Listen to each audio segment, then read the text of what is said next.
HMPV વાયરસને લઈને સૌથી મોટા સમાચાર સામે આવી રહ્યા છે। ગુજરાતમાં એચએમપીવી વાયરસનો પ્રથમ કેસ નોંધાયો છે। આપને જણાવી દઈએ, 2 મહિનાના બાળકનો રિપોર્ટ પોઝિટિવ આવ્યો છે। ત્યારે કર્ણાટકમાં 3 અને 8 મહિનાના 2 બાળકો સંક્રમિત જોવા મળ્યા છે।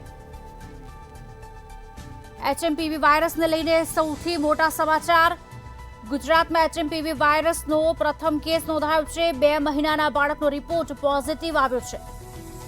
અમદાવાદની ખાનગી હોસ્પિટલમાં બાળક સારવાર હેઠળ, જ્યારે કર્ણાટકમાં 3 અને 8 મહિનાના 2 બાળકો સંક્રમિત થયા છે। ગુજરાતમાં એચએમપીવી વાયરસનો પ્રથમ કેસ નોંધાયો છે।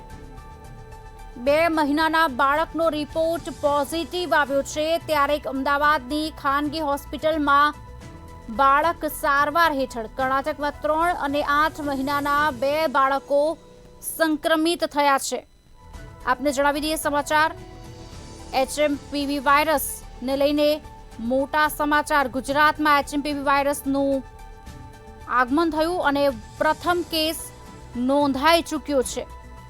2 મહિનાના બાળકનો રિપોર્ટ પોઝિટિવ આવ્યો છે।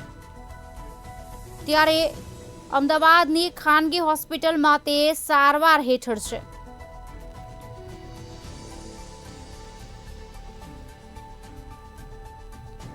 કર્ણાટકમાં પણ 3 અને 8 એમ 2 બાળકો સંક્રમિત થયા છે। 3 અને 8 મહિનાના 2 બાળકો સંક્રમિત થયા છે। એચએમપીવી વાયરસને લઈને સૌથી મોટા સમાચાર।